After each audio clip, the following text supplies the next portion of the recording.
Hello. I am Kajal Nawaz. Sorry, come again? I am Kajal Nawaz. Okay, welcome. Thank you. Hello. Hello, guys. Hello. Hi everyone.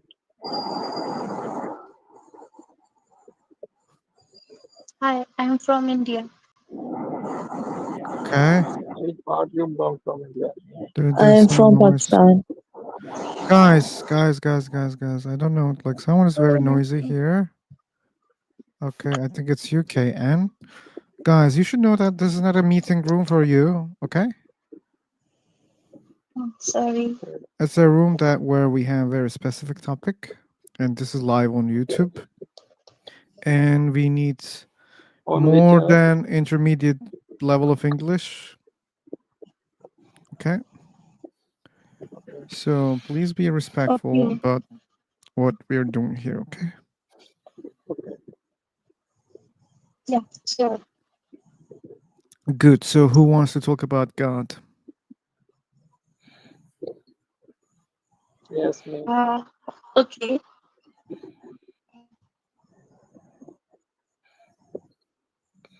So, Yeah, I think I want to talk about. You don't want to talk about God? Can I speak? I don't understand what you're saying. I think she have a internet problem. May I speak? Uh it's up to your internet, I think.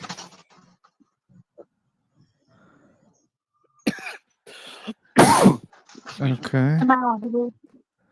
Your audio is not very clear. hello, this is Scott from the United States. Hello, Scott. Welcome to the room. Thank you. Thank you. I believe you know the topic here. Yeah, is this about God? Yeah, Yeah, and I also think that you know that this is live on YouTube. correct. Correct. Very good. Okay, so you want to start?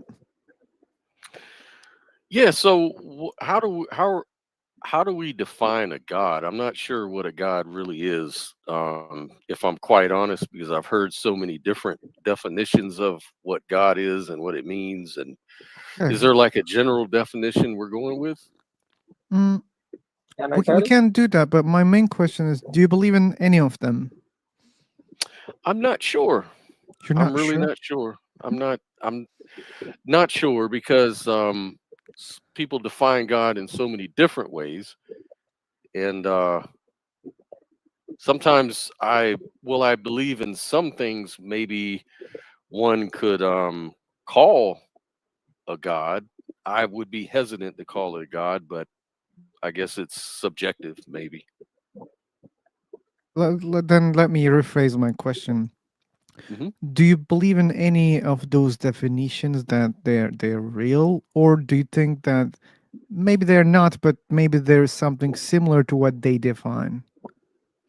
Yeah, I believe it's something similar to what people call God in some respects. I think that's fair to say. Okay. So, May I sure, speak? it's very important, like, to define what is God. But since I'm an atheist, I think it's not my job to define God, and I don't need to Right. do that because people join here and they're believers. Either it's a Christian, Muslim, or Hindu, and I know what they mean when they say God. I Yeah. understand, and that's why I even don't need to define God. That was not a problem in general for me.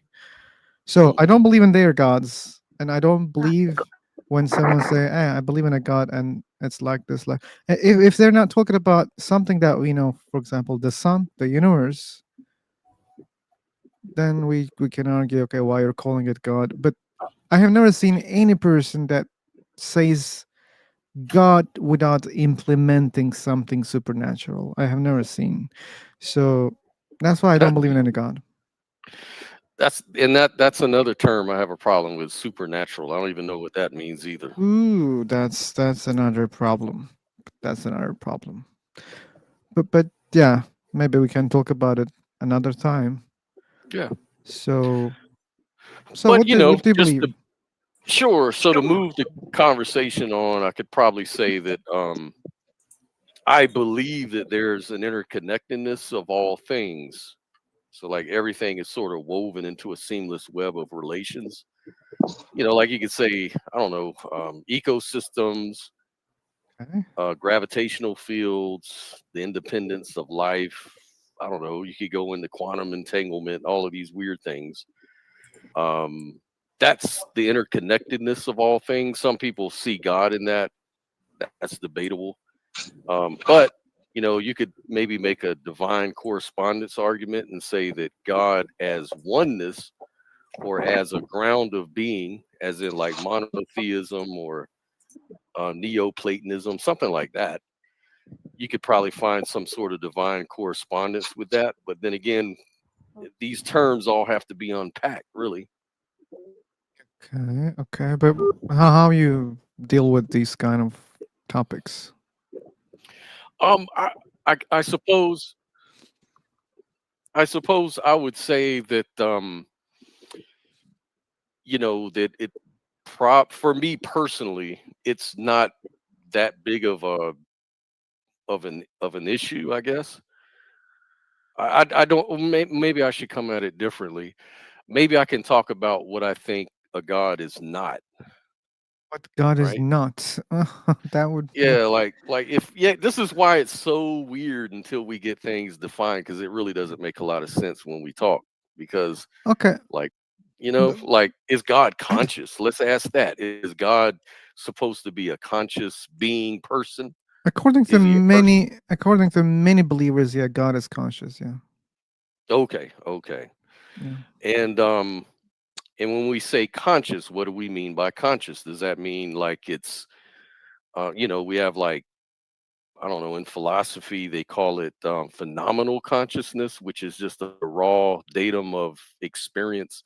Others would say, well, it's a thinking, it's a person, it answers prayer, it's personal, it knows what the future holds, all of these sort of things. So, Let's pick the you second know, one.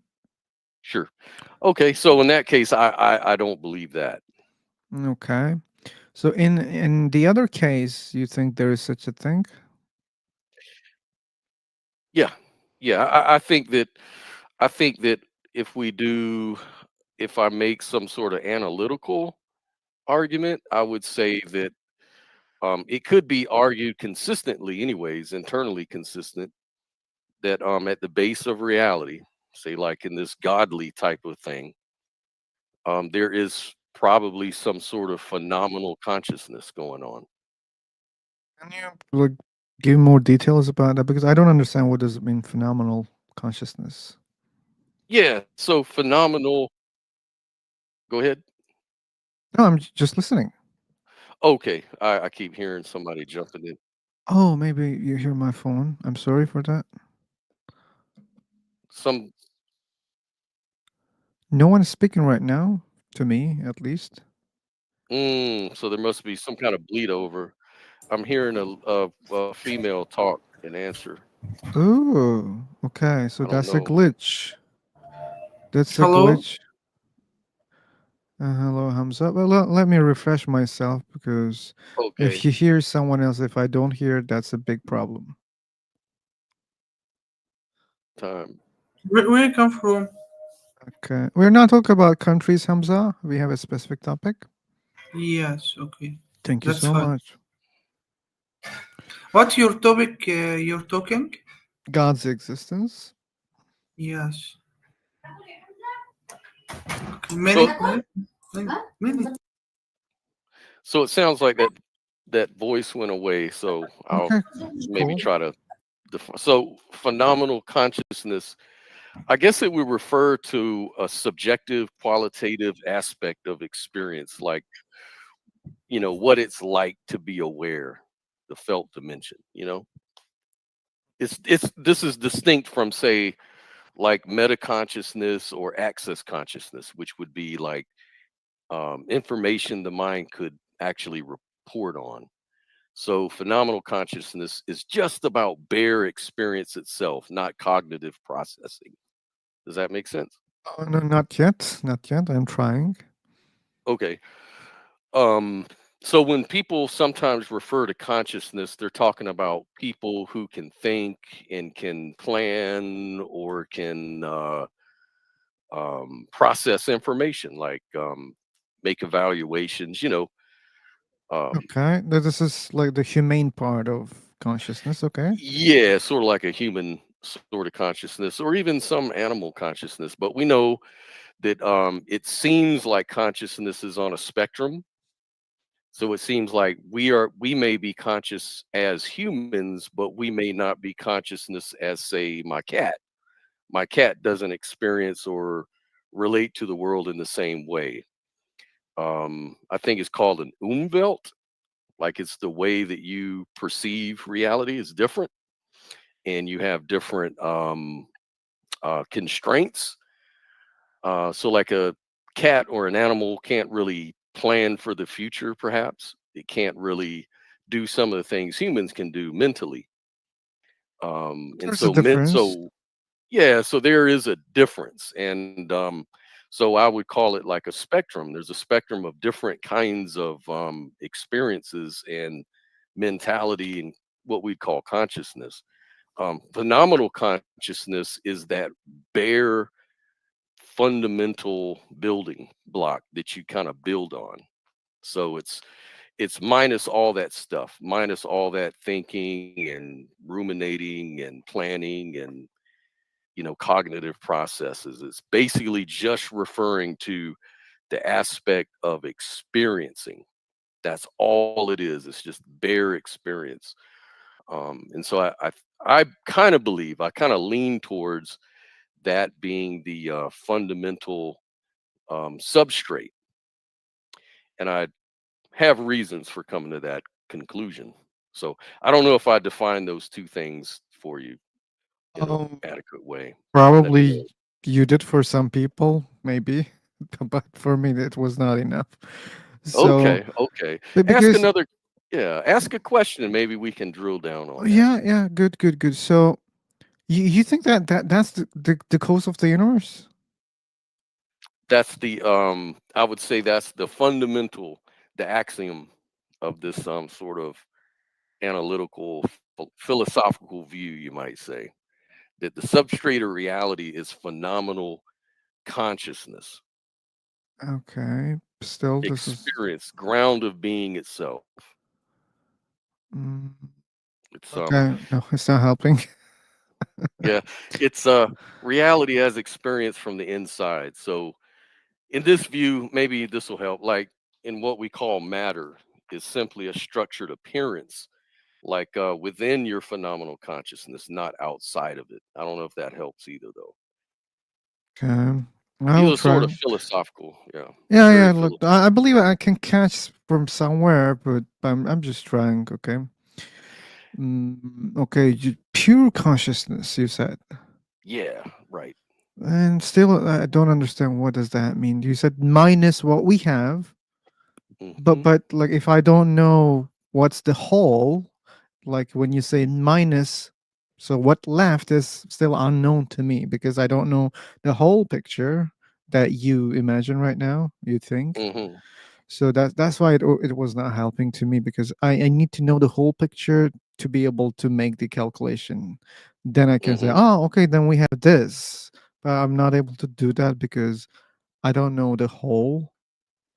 Hmm. Well, it's a word. It's just all it is a word, and it's got a definition or usage. It's basically that word in and of itself in philosophy means the qualitative aspect of awareness. It's just subjective essence of experience, you could say. That's really all it means. Awareness. Yeah, like experience itself, a vivid first person awareness, yeah, of what it's like to be something. Okay, like like, is there anything that we can pinpoint when we're talking about this? Like, are you pointing the universe itself, or something beyond the universe, or something Uh, inside the universe? That's a really good question. I would say it's outside of time and space. Okay, cool. So there is something outside of universe, let's say, Correct. and that thing is aware of its existence.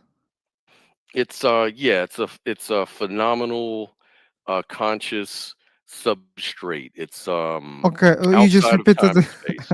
okay, you just repeated the same words, so that's why it didn't help. But Uh if you can say yes, yeah, it's aware of its existence, that can help me because that's the way that I understand. yeah, no, it's It's not aware of I its wouldn't existence. no, no, no, no, no. No. Okay, It's not aware of its existence at all. No. okay, That's a meta that would fall into a meta conscious property. okay. So this thing is not made of matter, I think. No. No. Okay, but there is some consciousness inside of that thing. Correct. Okay, but it's not like a human conscious. Like it's not planning things. It's not doing things intentionally. There's no such personality in that thing. Right, correct. Okay. To, but I don't see like the difference between the stone and that thing, except for being material and immaterial. So yeah, this Mhm. is the difference. But other than that, I don't see any difference. Okay, so a stone, when you think about like a rock or Hmm. a piece of matter like dust or something like Hmm. that, these things are composites. So they're, a stone is just a word that describes a composite of atoms, right? Okay. Yeah. Arranged a certain kind of way. So a Mhm. rock wouldn't be conscious. A rock is just a collection of what we what appears to us what we call in our language, matter and fields and things like that, right?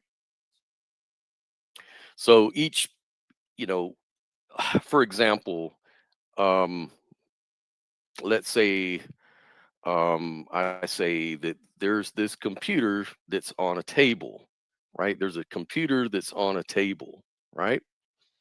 And someone could say, well, and I could ask, is that true or false? And we're both looking at it. One person could say, yeah, it's true. There's a computer there and it's on a table.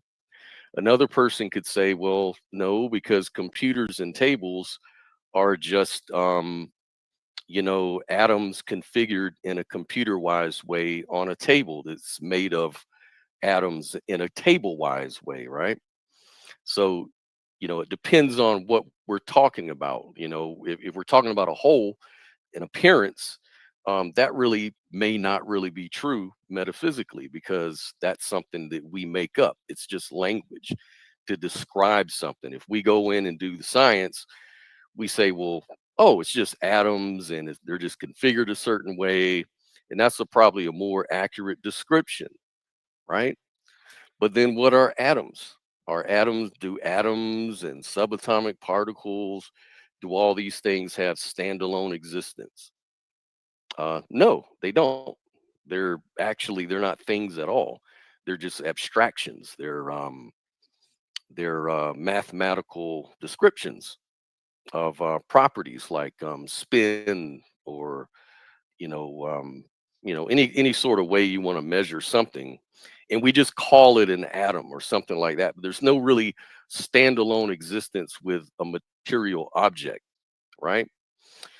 The difference between that and say like consciousness, um, you know, we can look at actually a more holistic view of matter and say that, well, everything is just a composite of what we call atoms and subatomic particles, and they sort of break down that way, but and they're connected. They're actually entangled. All of these particles, all of this stuff is entangled. Difference between consciousness is I don't have access. My consciousness is disassociated from, for example, yours or anybody else's. Like you don't know what my experience is. So we're talking about two different sort of properties. One is totally experiential, and one is totally measurable. It's something within the experience. And so what's the experience would be the more fundamental thing, because we couldn't even get off the ground unless we have an experience of subatomic particles, of atoms, and then to make these sort of holistic labels like tables and chairs and computers. So consciousness is always fundamental when we start speaking about reality, about matter, about the universe, and all these sort of things. Even God, these are things that emerge from our thoughts, which is based on, really, at the very bare bottom, phenomenal consciousness. I think, therefore I am. So it's the only real thing that we can say um, is real or true, is that we're having an experience of existing. Anything after that is just an inference, like a belief or an inference, something that we measure based on our experience. But it's all happening within consciousnesses. We're never outside of consciousness to I tell you actually here. say, you know what I mean? Does that make sense? Not that much. Yes, we have the experience, but I think we cannot solve that problem. And you sound like you solved the problem. So yes, the consciousness emerges from something, but you think that consciousness is the fundamental thing here. Yeah, correct. I'm not sure about that, and I don't see any proof. Yes, we can only be sure about that we have an experience, but further than that, we cannot confirm or disprove any claim. So, Right. like, True, true, true. what if atoms or like other things are the fundamentals of consciousness? So, if they didn't exist, we couldn't have consciousness. Maybe that's the formula of reality. Yeah. So for me, and I understand, like, on maybe a way to talk about this is to say materialism. So there's a philosophy that I think you kind of touched on. It's called physicalism, or it used to be called materialism. And basically that's the idea that everything is fundamentally material. It's matter. But what And I from said matter. exactly, that not like, well, I was trying to defend materialism. I was just Mhm. saying that we cannot confirm that either. Right, right. We can't really confirm that. We don't know what matter is. It has no Okay. standalone existence. But what we do know is that what we call matter in the outside world, really every experience, thought, and everything, is all housed in this interface we call consciousness. So everything is based on experience. But when you So say we everything can't is get off. based on experience, that's the part. Like, maybe our experience is based on the outside world. Maybe it exists, and maybe our existence is based on the outside of outside world. That's Right. the part we So cannot confirm, and I don't see right. how to Exactly. solve the That's problem.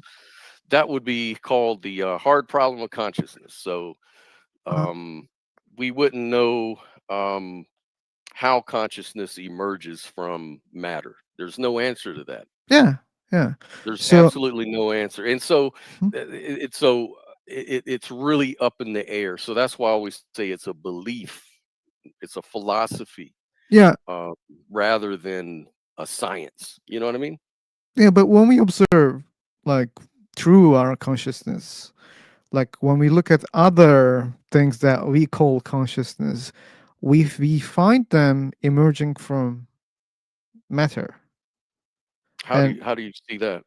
like what we call consciousness, Hmm.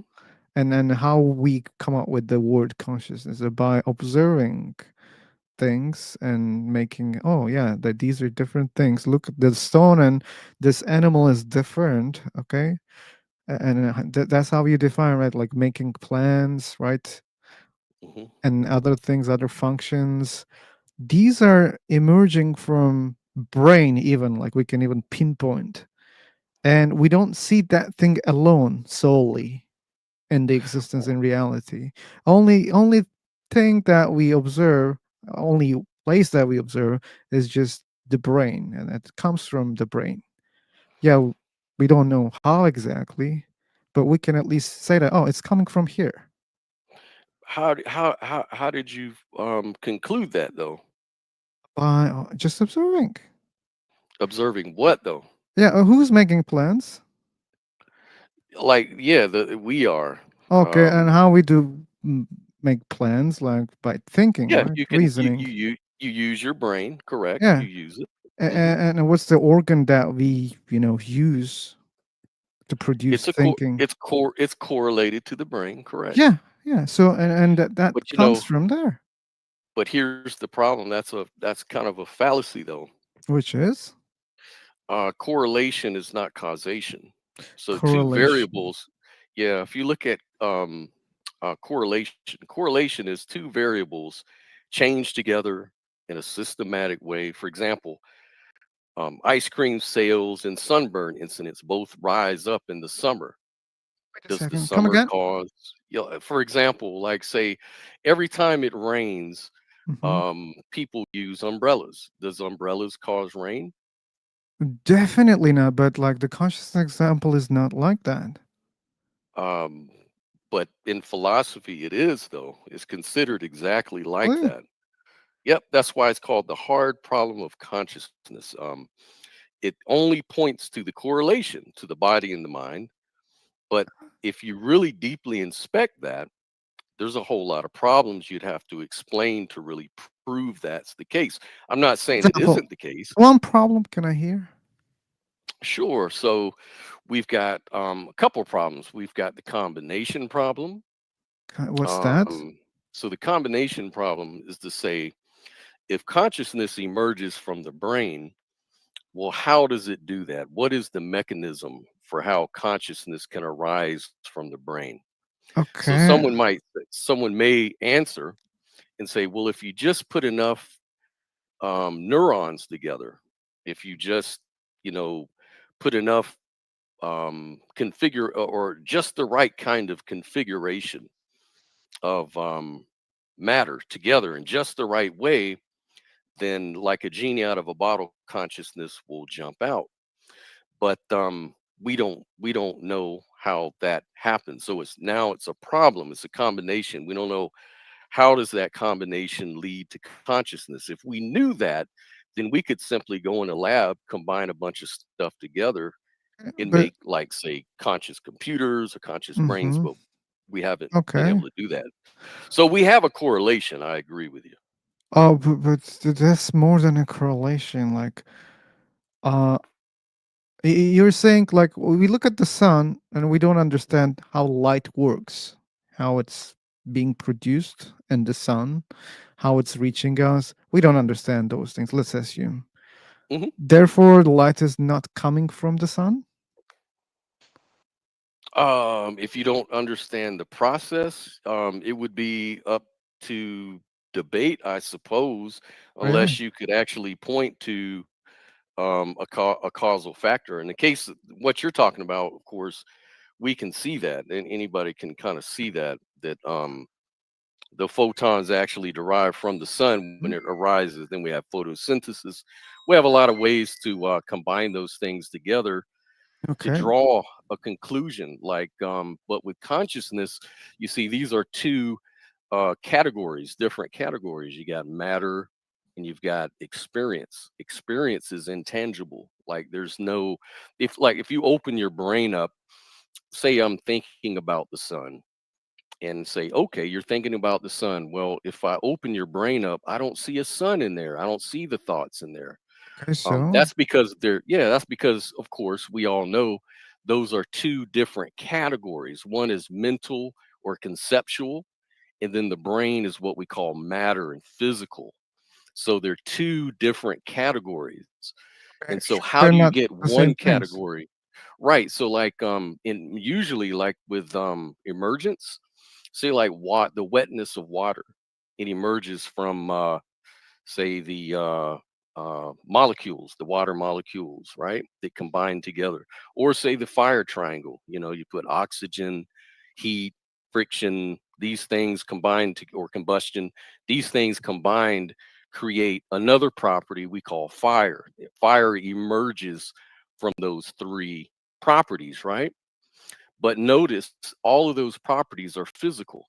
Everything is physical. The fire is physical, the properties are physical. So unless you're prepared to say that consciousness, the experience itself, is a physical thing, then it's going to be a gap there. It's going to be a big gap between the intangible experience and then the physical, tangible brain. So those are two categories that don't. How does a different category emerge from a different category Like, altogether? sure, like we are not ignoring the problem that how, consciousness could be explained, and the, the most clear way. Still, they're not able to explain. We know that, but at least I think we are sure that it's coming from the brain. I would say we're sure that it's correlated, but we're not sure that it's caused by the brain. That's the difference. Caused by the brain. Hmm. So, Okay. like, we have to Okay, answer, I like, think like we can apply the same skepticism into anything. yes, you can, you can. That's Yeah. true. Then Yeah, how you can we can. reason properly? Yeah, it's every you could only argue for it.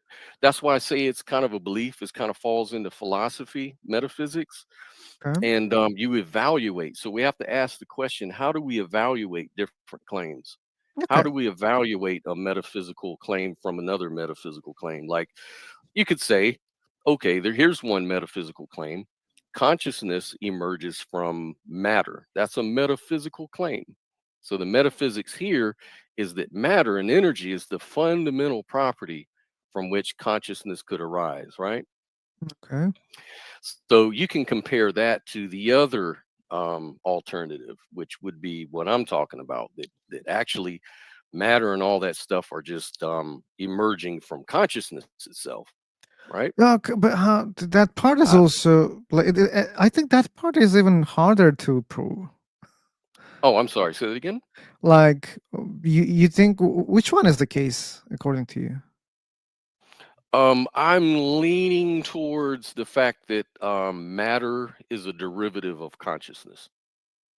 Okay, okay, through what evidence? Which kind of evidence? It would be conceptual evidence. It'd be metaphysical evidence. It wouldn't be physical evidence because physical has nothing to say about consciousness. Consciousness is experiential. It's conceptual. So if you're going to argue concepts, we have to use conceptual evidence. So, like, physical things, you can have physical evidence for it, like, say, gravity, heat, whatever you want to, thermodynamics, whatever you want to talk about. You can easily derive physical evidence for those physical events or physical phenomena.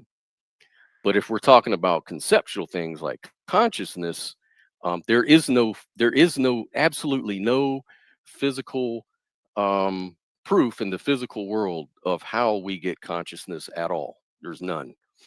And so the only way that we can't really dissect it scientifically.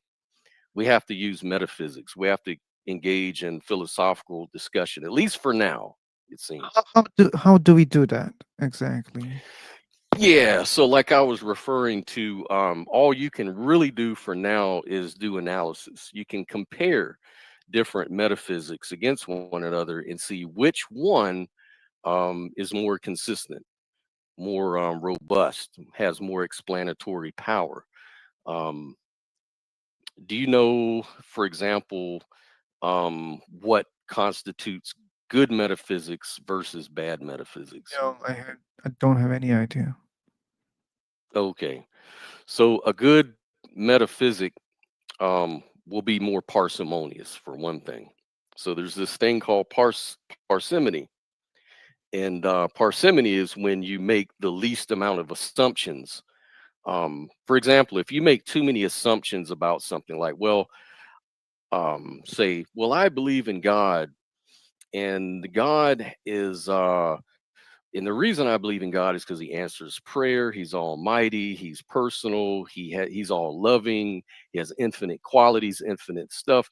So now what I've done is I've just added an infinite amount of assumptions. I haven't proven one of those assumptions. I've just assumed them, right? So what I've done is I've pretty much set myself up for an infinity of points of failure. So metaphysically, that is least valid as say one that requires maybe only one assumption, right? So like if you have one assumption, you have at least only one point of failure that could be wrong. In every claim, every scientific model, every metaphysical idea is based on at least one axiom or assumption, right? Okay. So I want to make an assumption here, and I want to Mhm. see the other side, which one Yeah. is a good one or bad one. Okay. Uh-huh. So consciousness emerges from the brain. Okay. Okay, one assumption. So what we have on the other side? Okay. So I could equally just make the claim the brain emerges from consciousness. Brain emerges Um, from consciousness. Okay, cool. But how to understand which one is better? right. So we'd have to really go into seeing which one has the most assumptions um, entailed in each claim. Okay. So so like you know, if we dig deeper on that, say you start asking like how does the brain um, create consciousness or cause the consciousness to emerge or whatever. Okay. We don't You've got a know. lot. We don't We have don't know. assumption. Okay. Okay, so that's an assumption that we That's not don't an know. assumption. That's a Yeah. So fact. well, I guess then that's what I'm asking. Like, how can we establish that as a fact? Uh, that we don't know?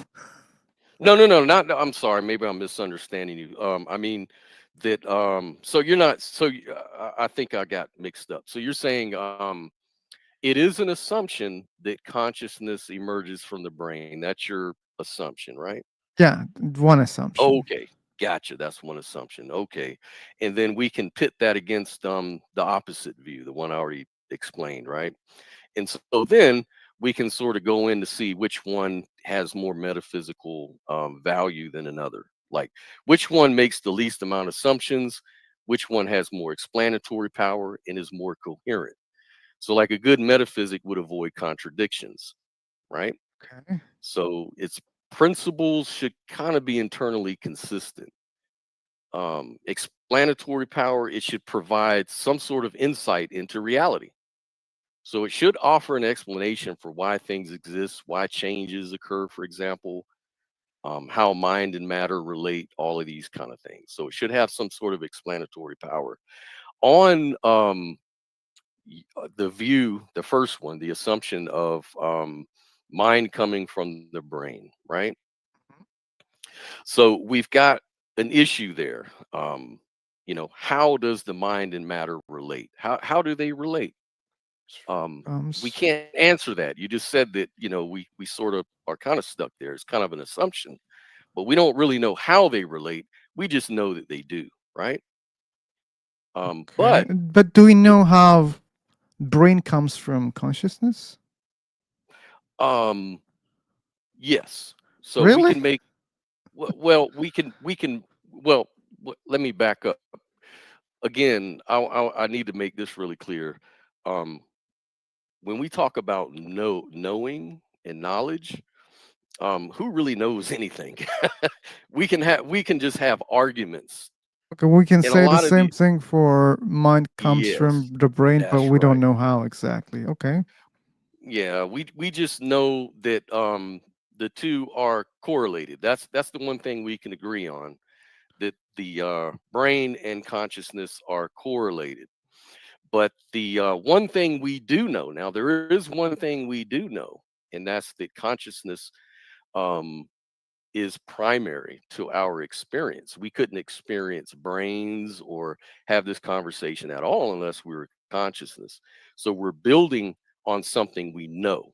So Right. I'm not assuming anything. I'm not basing it on an assumption. I'm basing on something we all agree to know is the case. That we do have an experience. Like we may be a brain in the vat, but we're still having experience. That's the one undeniable fact. So my view is kind of based on consciousness. So that's the one thing we know. It's not an assumption. It's kind of inescapable. We have Because we experience, uh-huh. and this is not escapable. Right, it's Okay. not escapable. We can't because if you didn't experience anything, then how could you talk about anything? How could we think about anything? Okay. How could we? So that's the basis. So that's the first thing. Materialism, what is the basis of that? What is the undeniable assumption? Or is there? Uh, okay. Undeniable thing about materialism. Mhm. I'm not sure. I don't know. Okay. So So when it comes mhm, to other parts, you say we experience. We are sure about that. mhm. Okay. Yep. So that's the basis. That's an undeniable fact. On materialism, Mhm. that's the thing they're trying to explain is the experiential part, right? And remember, when you think about brains, how do we know of brains? Where does brains and all those things appear? We don't know All of that. No, we do. Really? It's right there in front of you. Yeah. Where Uh, where do you see brains? How do you know that brains exist? What gives you that observing? knowledge? Observing, there you Yeah. go. Observation, right. Where does observation take place?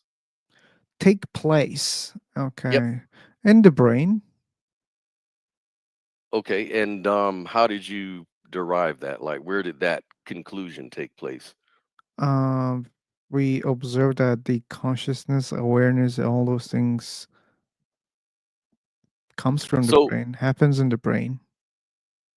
well, that's sort of uh, so you don't believe in the mind, I guess.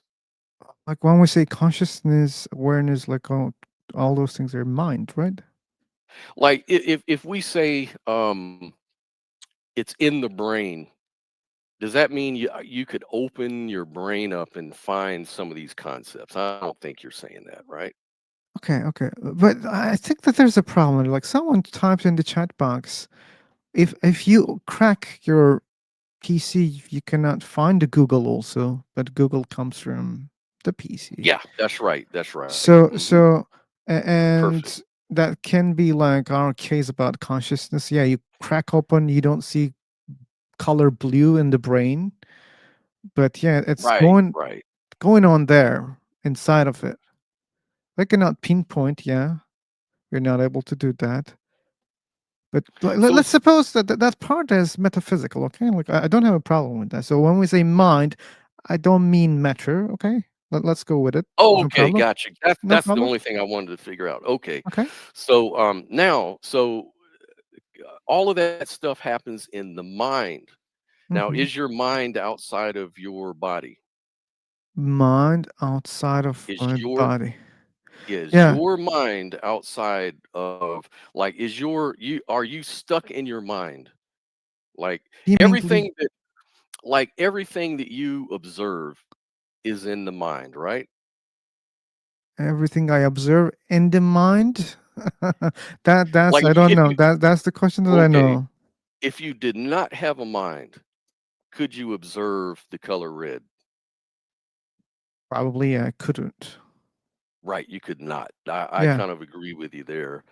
And so in that case, we're using the very thing we're trying to explain, and that's the problem. It's Sure, kind of there's a like problem there. an analogy I like to go to is it's kind of like the scale trying to weigh itself, you Hmm. know? And so the only thing we can build on is what we know. So the scale, the only thing the scale knows is that it exists, right? Okay. In this analogy. So, if we want to be parsimonious, and this isn't to say that this proves anything. That's not my claim here. But I'm just trying to make the best argument for which metaphysic has the best argument. So, um, it's the one with the least assumptions. Materialist assumes the thing that he observes is the fundamental thing itself. So he's saying that I see, um, I see the brain, in my observation, and I think that this brain explains the observation I'm having of my brain. It's kind of like you're always sort of using circular reasoning in that case. Okay, It's it sort doesn't of have to be circular. case like that was not my claim. So Yeah. yes, we observe and through the brain, we don't understand exactly what is inside and outside. We're not able to do that. But Yeah. on the other hand, what do we have? So I don't think here's my suspicions. I don't think one overcomes the other or overweights the other. To me, they have Um. similar assumptions, I believe. Yeah. But we can say one is more parsimonious than the other, right?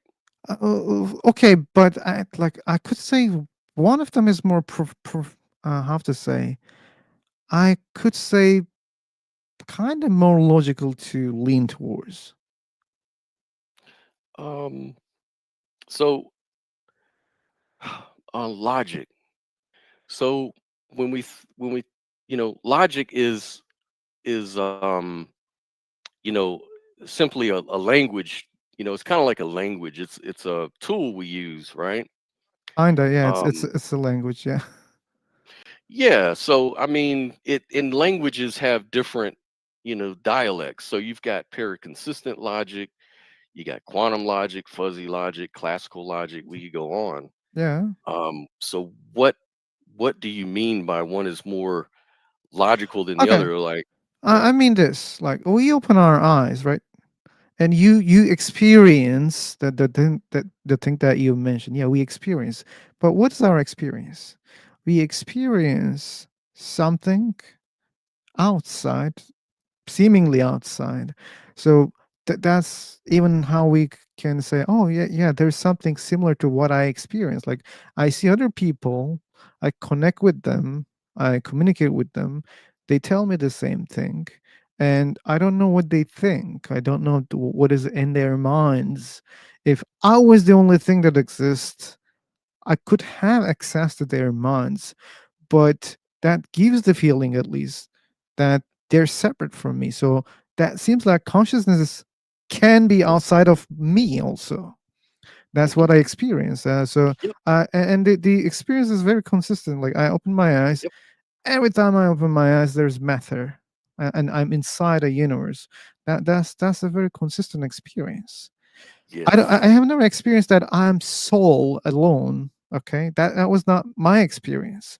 My Mhm. experience is I'm not alone. There are different people like me, and Mhm. sure, these are assumptions. I agree. I understand that part that you touched, but that's it. Mhm. That's the I have never had the other experience. I know. I know. And now we're kind of getting into really what the meat of the matter is. It's dualism versus non-dualism. Um, Dualism is the idea that you see the other. It's two things. You see yourself and you see another thing. You see the world around you, as you just explained, and it's very consistent. It's very intuitive. And it's very important that we respect that. Otherwise, we'd be bumping into objects all day. That's our experience. And it's very real. It's consequential. Yep. And so, in that sense, I say that this duality is very real. But I also say that non duality is just as real and even more fundamental than Oh, our experience of duality. yeah, but like I still don't see like how it's more. You mean like how non dualism is maybe more? real? Yeah. Okay. So I'll go ahead and unpack that for you, if I can. I'm not. By the way, I don't want to sit here and promote myself like I'm some You are kind the of only expert. speaker. Like you should know that if someone jumps in from YouTube, my topic is convince me that there's a God, convince an Yeah, atheist. So it's about God's existence. So I if know. someone will jump in, I have to give the mic to other person. But till someone comes, mic is yours. Yeah. Okay. Cool. So non-duality would see reality as ultimately one thing. Consciousness, awareness, or being um, is what everything sort of collapses into. It dissolves into that experiential knowledge of the world. And this experience is of duality, right? So both are real, but they're all based on a non-dual experience. It's a projection, it's a relation. So non-dualism, I understand it uses dualistic language. So to communicate certain insights, you have to describe duality like illusion versus reality, or self versus absolute, or manifest versus unmanifest. So ironically, this sort of creates more layers of duality in our language that makes it confusing. And so it's needs a little unpacking, but um non-duality sort of makes duality explicit, if you want, right? But So in the core, there's the same assumption. Like you were saying that that's the base, right? The experience part is the base. But what if it's the tool? Like we don't know that. Like you said it's the base, yeah, and that's where we understand or experience things. But mhm, maybe it's tool. Like the way that we observe also other people. To me, it's just a tool because there are other beings in my experience, but they're kind of seemingly outside of my body. mhm, And when I look at it, seems like a tool. They mhm, use mhm. whatever inside their brain, call it mind, consciousness, whatever, immaterial, doesn't matter. They use it as a tool to, receive other things that exist beyond them or apart from them. Right. So assuming that that's the base is the assumption itself. Yeah. It's well, we know that we're conscious of an experience of these things, so it all sort of dissolves into those things.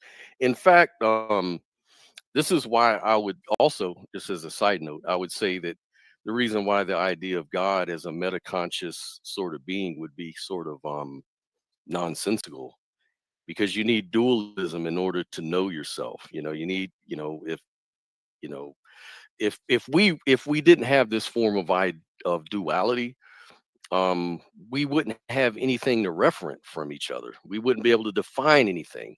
And in that case, we wouldn't be able to conceive of anything because it's all based on distinctions, right? And so that's the purpose of duality. It gives us that distinction. But we know that we've learned, even in science, that actually everything is just a wholeness. It's actually non-local, entangled. Everything is fundamentally one thing. It's just that our concepts tend to define things. Our concepts tend to categorize and cipher reality off. Reality doesn't care. Reality is just one big thing. And we're the ones that make different ciphers. Like we have biology, we study biology as opposed to studying cosmology, as opposed to studying psychology, as opposed to theology and other mental exercises we engage in. So that's the dualistic part. The dualistic part is that thing that the human limited mind does, that because it has to. It's the only way we can make sense of the world, through dualities. But we also know through doing science, through doing philosophy, that these things sort of collapse into one unified whole, and I'm that not sure includes about that consciousness. part. I'm not sure about that part. Like how it's one. Okay. Are you familiar, and this really gets to the bottom of it. Are you familiar with quantum non-locality? Not exactly.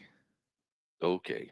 So back in 2022, well, there's this whole thing about entanglement, right? So there's this whole um, rift within the theoretical physical community.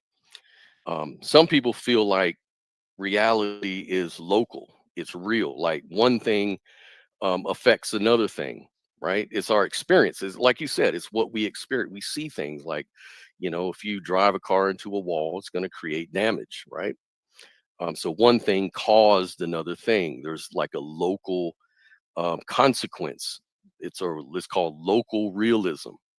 So, anyways, in 2022, a Nobel Prize was awarded to three physicists who actually proved and closed loophole. There's this whole thing called Bell's loopholes, that you could actually falsify the idea of non-locality, which is the idea that although locality in events and consequences seems to be part of our experience and very real and measurable, that at a deeper level, everything is just combined into one reality. So there's no locality fundamentally. And so they've proven that. They won a Nobel Prize for it. And so non-locality is real. Everything is entangled. So something on one side of the universe actually um, immediately, like instantaneously affects something else on the other side of the universe, say like two entangled particles or whatever. This has been proven over and over and over and over and over again. So it's not intuitive, and it goes against our normal practice of science and the methodology. Can you But please here give we're me talking. the name of the scientist and the study exactly? I want to search about that because I have some other suspicions about that one. Oh yeah, yeah, yeah, because it does sound kind of crazy. And No, I, no, I no, don't, I no, don't. no. I know about quantum entanglement, but not in this way. So Yeah, yeah, yeah. that's So why. yeah, so the Nobel Prize, it was in 2022. So you could look up that the Nobel Prizes in physics 2022. Let me think of the names. I think it was Elaine Aspect, John Clauser, and Anton Zeilinger. They were the three scientists that demonstrated, um, you know, Elaine the Aspect, entanglement. John F. Closer, and Yeah, John Anton Clauser. Yeah, Anton Zeilinger. Okay. Zeilinger. Yeah, or Zeilinger. Yeah.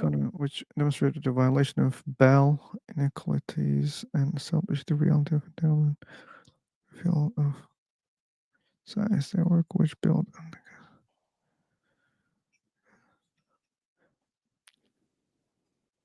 Okay.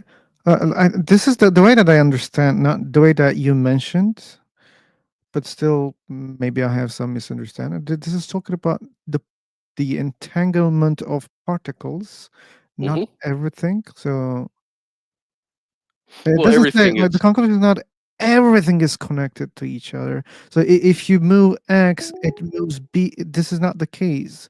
Like let's talk about one atom and the other atom entangled. They can affect each other, but they cannot affect the other atoms.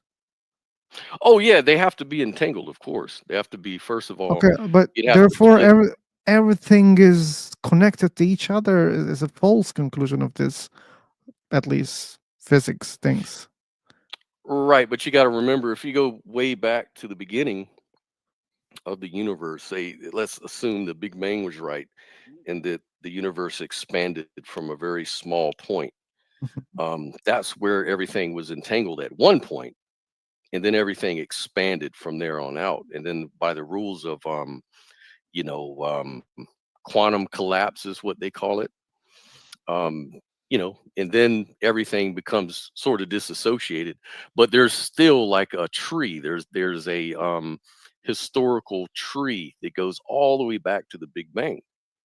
And so we're Uh, easily able to test for it by using entangled particles. But this is what this is, and I'm not saying I'm a scientist. I don't know. I can only go off what really they tell you.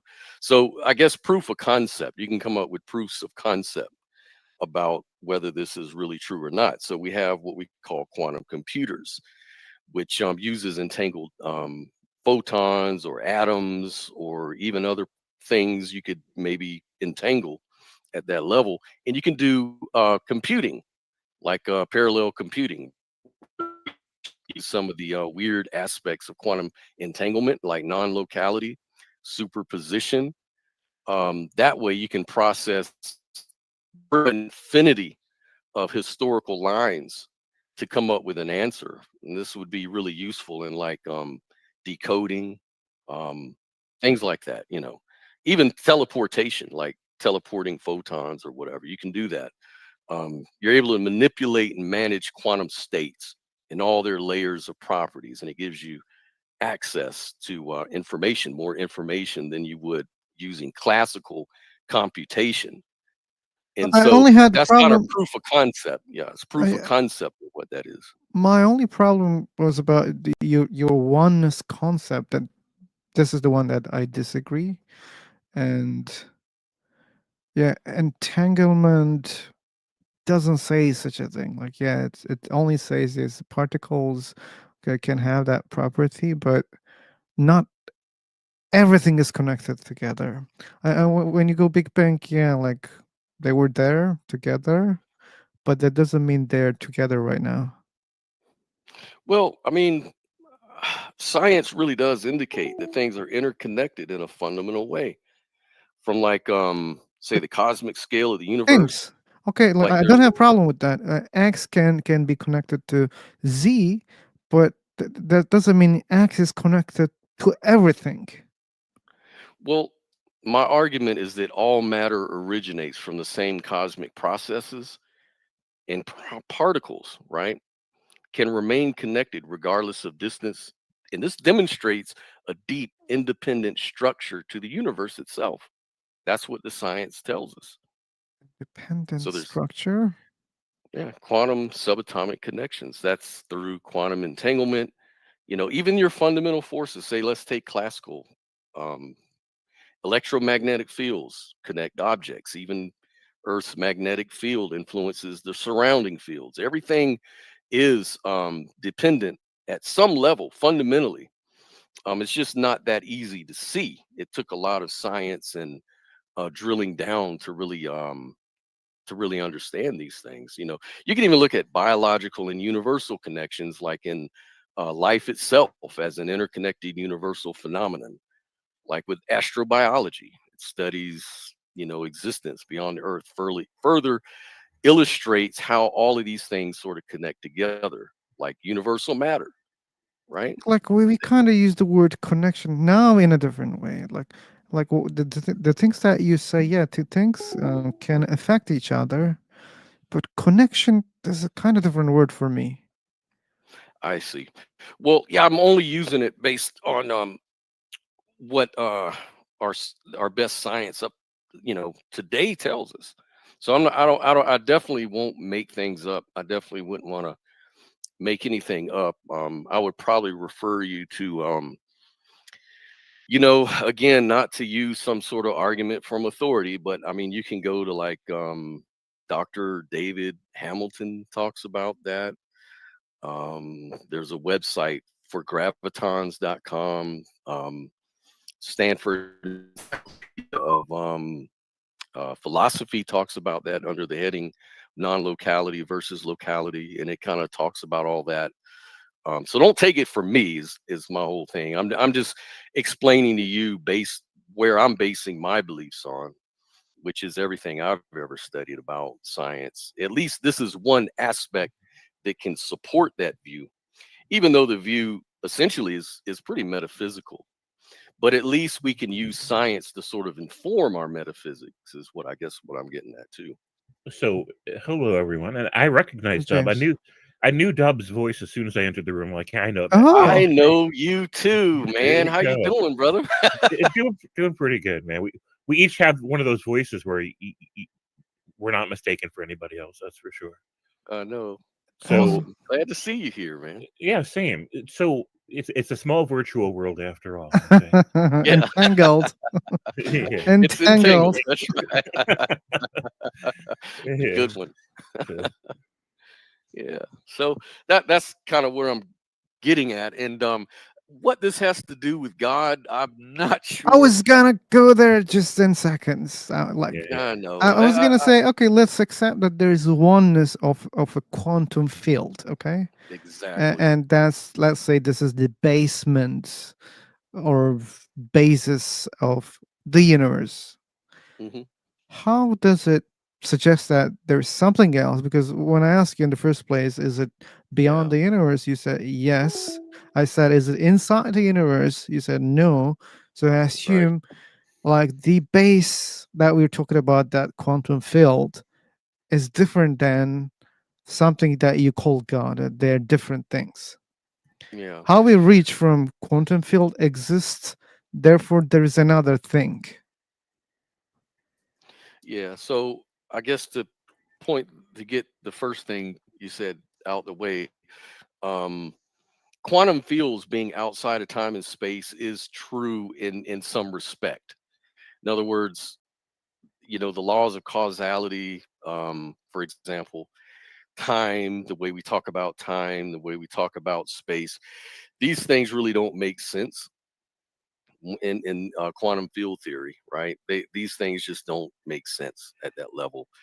Um, but I mean, in a way, you could say that we measure quantum fields in time and space, obviously, um, but they do interact or exist independently of space and time, which could be seen as sort of an emergent feature of a deeper structure. Like if you look at Harmazi, there's so many different models like loop time gravity. Um, you can look at the what's that other thing, the amplitude model.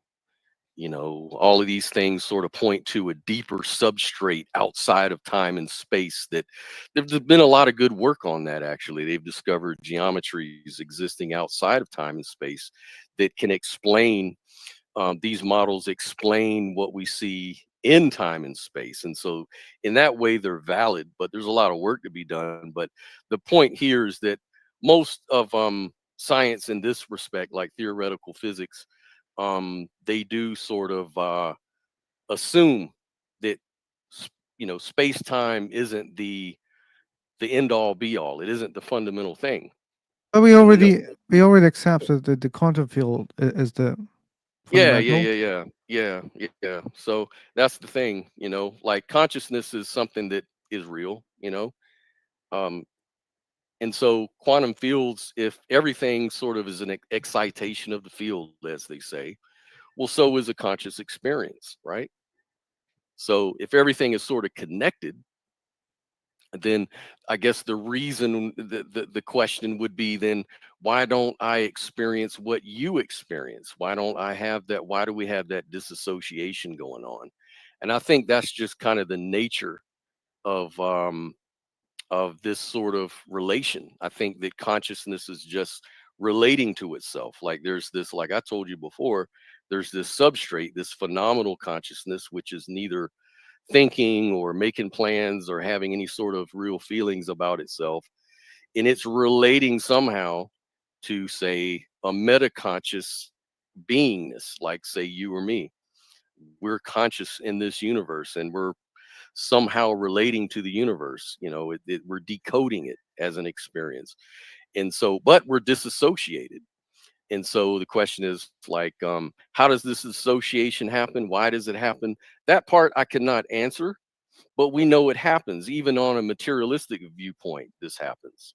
They accept that. Everybody knows that I can't read your mind. I can't experience what you experience, right? There's a disassociation there. So that's kind of a brute fact. So I would kind of look at it analogously like this. Have you ever heard of dissociated identity disorder? Um, Disassociative. I kind of feel like I know it, but maybe I'm totally wrong. Maybe you can explain. Okay. So with dissociated identity disorder, what you've got is different streams of consciousness all existing within one being. So Sounds it like used to be, schizophrenia. yeah, well, it used to be called multiple personality disorder. Okay. and it's characterized by a presence of two or more distinct personality traits or identities that alternate and they control a person's behavior at any given point in time. But these two things are disassociated. Like you could have like up to 10 different alters that are totally disassociated from each other. So the presence of multiple identities have their own unique traits, memories, and experiences. And one wouldn't know what the experience is of the other. Kind of like the way I don't know what your memories are. I don't know what your experiences are. Well, this can happen just within the same mind or brain, if you will, right? And so we know we have this sort of relation that we can measure just right now, just in our normal observations of this kind of stuff. So that is probably analogous to what I'm pointing at with the greater mind versus these separate, disassociated minds, say like mine, yours, and every other sentient being. Like again, you're assuming that like, you're still assuming that it's coming from the same consciousness. They're just hmm It's an separating. assumption. Yep. It's the Another only assumption assumption. I'm making. Yeah, Okay. it's just the only assumption. It's really the only assumption Only. I'm making. Mm, Yeah, it's the only one. I hope. I hope it is. It's Uh, the only assumption I'm making because let me check my notes. sure. The brain comes from the mind. But I think that was the first assumption. Yeah, and when I say disassociated minds, that's not an assumption. That part is a known phenomenon. Like like there's no question that I don't experience your experience. Okay, but I have like no question. when we say like mind comes from brain, the brain comes from the mind. So but then like we cannot explain how exactly consciousness emerges from matter. So this is one unknown, and now you have another unknown from your side, which how you cannot explain how it separates. Um, right, That's why, like, right. as if you remember, I said to me, it feels like there is a balance on two sides. Well, does materialism offer an explanation for how the dissociation happens? It's because you know different minds, different bodies, and you just have this Well, that's example: well, multiple that's what. minds in Yep. one brain. Okay. Right. So how does materialism explain that? Mm, I'm not sure. I don't know. Well, I it didn't check explains it it. before. Yeah. It probably says, like you said, that well, there's different people and different bodies have their own local situations, like their own bodies, their own mind, and so yeah, they're going to be disassociated. That's just an observation, though. It's sort of like conflating. Um, it's kind of like a tautology in a way. It's Okay, kind of like saying, but don't you well, think? yeah, Don't you because think? even I, like a non-dualist would agree with you, right? Like Mhm. there would like we're all in the same boat in that respect. Yeah, we're disassociated. We all know that.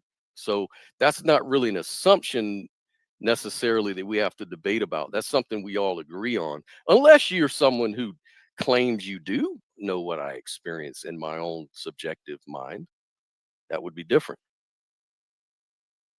One more question in my mind also.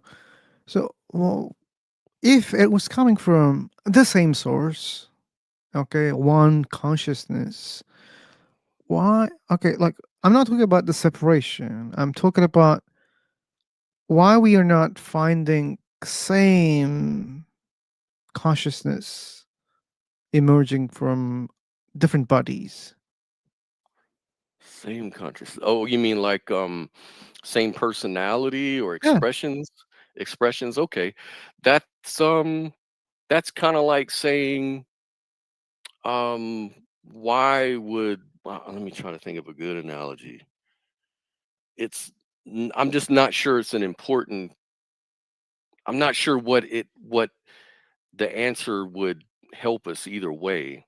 Like if I could explain that, um how would that make materialism right or idealism right or non-dualism right or I'm not sure like I could say what I would say is that um, you know, we have what we call an umwelt. You know what umwelt is?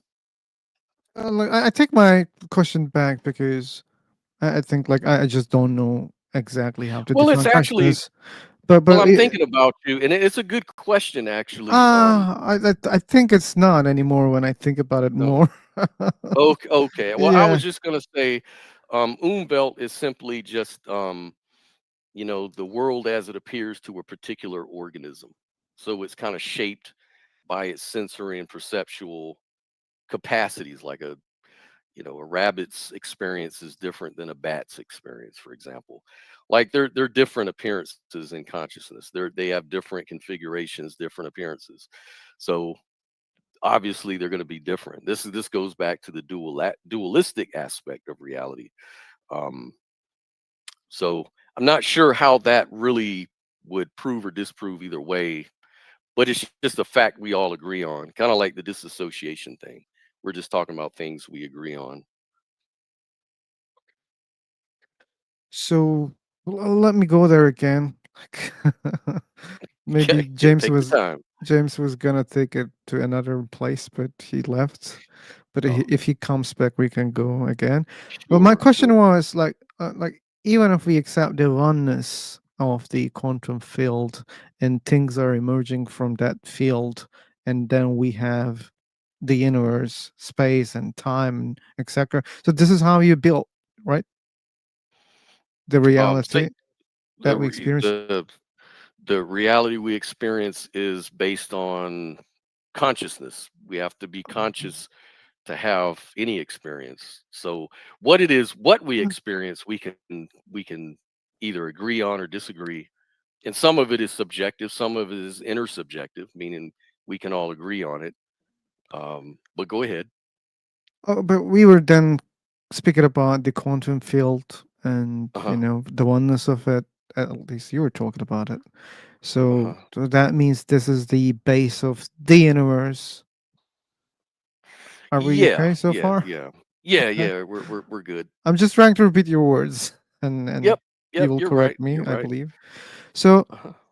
how this is something and God is something else? Like Oh, how I we see. reach Like, from then, let's say A is this universe, by accepting the oneness inside or in the basement of that thing. I accept that part, okay? And then how we reach from that to a God. oh, to a God, yeah. So again, this is where I have a problem with the definition of God. Mm, If someone said the classical definition, like they'd say, well, God is all knowing, all powerful, he's omni. Well, I have a mhm. problem with that. Okay. But if you say God is just the quantum field, well, that's Um, kind of like that would be sort of like defining God into existence. Now, whether that's really helpful or not, I guess is a subjective question. One could say, well, it kind of there's a value in it in the sense that it resonates with my awe of the universe or my explanatory powers, and I just call it God, like a reclaiming of words, so to speak. So that's you fine mean if that's that what you mean. that quantum field is God too? That's what you mean? Well, I'm saying you could say that, like one could say that. Oh, For well, me, you could I'm say. not sure. I don't know. Like I said, I'm kind of an agnostic on that. I don't know because I don't know what we. It depends on who I'm talking to. Like if I'm an they agnostic atheist. okay, agnostic atheist, then I probably wouldn't use that language because that language is going to be more of a put off. It's going to be a barrier to your understanding rather than a bridge. Because words like God have a lot of baggage for a Sure. lot of agnostic atheists. So why would I want to bring a baggage term in there? Okay. And I would say the terms are not really that important to me Mhm. personally, but to some it is. So some people want to know, like, is it God or isn't it? And I define Okay. God as, and if you can define God as Jesus, then I'd say, no, I don't believe in God. If you define God as, I don't know, not Jesus, but just some Okay. omni thing, Is there I'd say, anything no, that. is there Mhm. anything that you define or describe as God? Oh or man. let's say label as God? Label as God.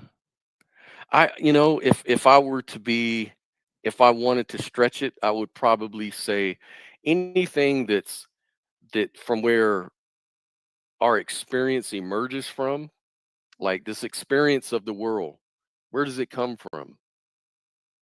Like the creator, what created this experience for me? Oh, Whatever that I'm thing not is, sure about whatever, that. yeah, like whatever that thing is that created everything, um, could be said to be God. You could say, well, if being a creator of everything, or at least being the fundamental um substrate from which creation emerges from, if that's what you mean by God, then sure, quantum fields could be God. um I just don't have any reason to believe that some sort of personal God that answers prayers and um smites the Philistine, so to speak. I have no really reason to believe that yet. um but if I were to just be really philosophical with you and try to really stretch it and kind of like say, well, I can argue for God as a quantum field by defining God as something like the quantum field, and then point to that field as there it is, there's the God. But I'm such a pedantic person. I'm such a analytical person. I would always question, well, maybe that's just a limitation of our language or something. So I'm always going back to agnosticism on that.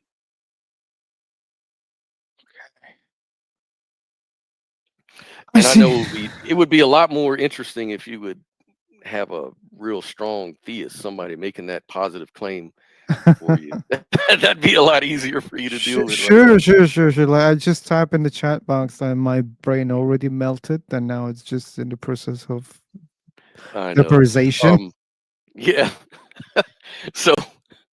So yeah, I know. It's I'm probably not that great with arguing for gods. It's okay. It's Um, okay. It was interesting. Like we don't have yeah, such conversations here. I yeah, mean, we have, but not in this level. I think, or at least rarely. Let's say. yeah. Now I do talk to what they call these theists that are idealists. In other words, they're people that do see God, the quantum field, as pointing to a God. Absolutely. You know, Mm. like So, they're saying that God is even outside the quantum field. Like, but again, this is making more assumptions. Like, at least we know the quantum field exists. We can observe it. We can't observe that thing that produced the quantum field, though. That's a further assumption. My thought is, why do you have to go that far back? Why, like, we should be satisfied to say the quantum field, like, it always existed. It's timeless. It's outside of space. That's all you need. That's your God right there. Now, it's not satisfying because quantum fields don't answer prayers, and quantum fields don't do anything but just be quantum fields. And you can say, well, consciousness sort of emerges from it, though. Like, we all as human beings came from the quantum field, at some level, right? And okay, so you but can say, well, what if quantum field emerges from consciousness? yeah, that's what I'm saying. That's the God they're talking about. The consciousness that created the quantum field. So, like, there's a physicist named Federico Fagin, Faggin, Federico Fagin, and he created like the microchips back, certain video microchips and stuff. He's a big time physicist, an inventor, and all of that. And he believes that consciousness has to be rooted in the conscious field because everything else is. To say it isn't is to make a special pleading case. And if you were to argue that no, consciousness doesn't come from the quantum field, that's crazy. Well, in a way, that's making a special pleading case. You're kind of saying that consciousness is this weird thing outside of physics. It's outside of known anything. It's just this special, it's just as bad as God. It's just as unparsimonious as the God thing. But I think the thing is that there's a knee jerk reaction to really say that, because what you're sort of implying is that consciousness therefore is sort of fundamental, just like the quantum field, right? And people have a hard time accepting that, and I think that's because of our culture. It's because of our Western culture and language. We speak in dualities. We understand, that we just take it for granted that the experiences we're correlated to must be this real fundamental outside world.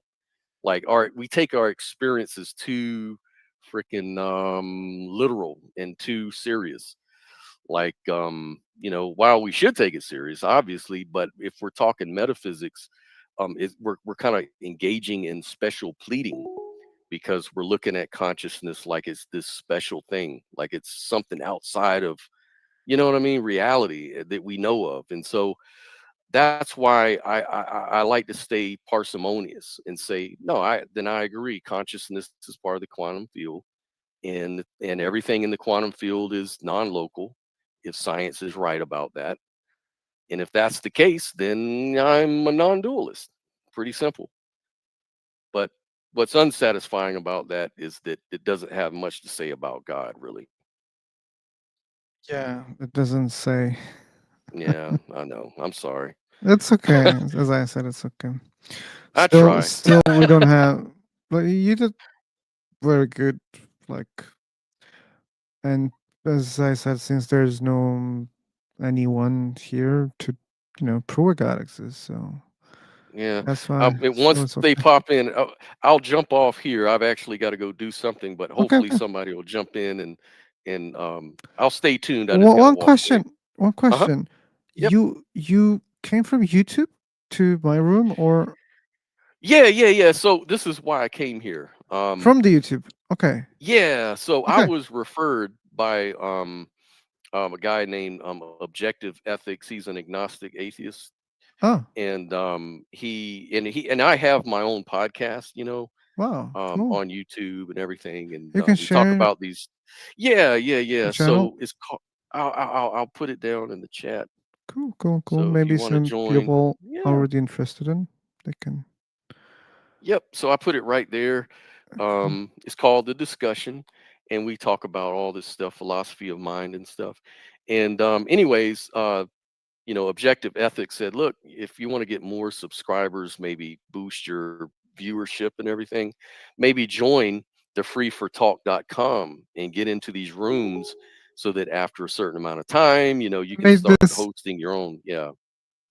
I made talk famous, I believe. Yeah. So, I joined it just to kind of drum up a little interest and start the process of creating my own room. I think I can't do that for 7 days. I think it is. No, I So think in the meantime, you yeah, need. I have to. Okay, if you want to create rooms, maybe the easiest way is just to pay. Like, there's a buy me coffee option in this website. Oh yeah. Yeah, but Okay. other case you need followers. I think at least 15 followers you need. Then Right. you can start making rooms. Yeah, that's what he was saying. So Yeah. I'm just trying to figure that out. And I'll just pay. I don't know how much it costs to join. I didn't even know about that, but that's no Uh, problem either. max $10. Oh, okay. Okay, Yep. it's nothing. Yeah. Cool. Yeah, I'll go ahead and do that, and get the ball rolling. But I love jumping in on channels and talking anyway. So Good, good, good. it's all Thanks for good. joining, All man. good stuff. Yeah, man. Thank you so much for being polite, and I'll keep listening. Thanks as well. You were All also right, very brother. polite. Thank you so much. Thank you, buddy. Okay. Good. For me, it was a good start. Not on the topic exactly, but yeah, guys, no, we don't have believers here. That's why you should bear if you don't like. But I liked. Abdurrahman, you shared something, but I couldn't read it. And welcome, Vogue. Okay, let's read what Abdurrahman says. I think that searching for the existence of God purely through science or logic without involving any feeling or natural instinct only lead to confusion. Okay, this is because our minds have limits and reason alone cannot reach beyond them. Therefore, I believe that alongside knowledge, we should also include a sense of intuition and inner nature. I believe this is false Islam because it may lead us to wrong conclusions. Okay, that's why.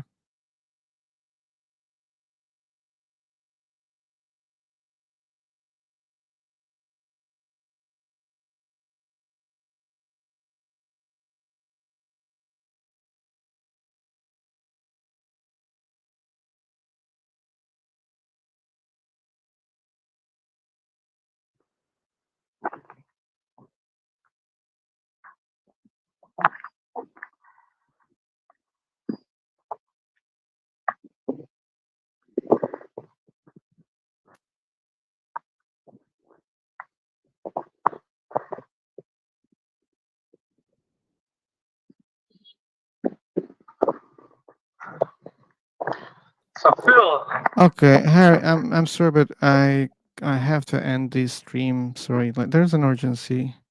So thank you for all for being here. I hope I see you tomorrow. Okay. yeah, see you later. Yeah, sorry for the people on YouTube, but I gotta go. I'll give the special thanks tomorrow. Okay. I'm sorry.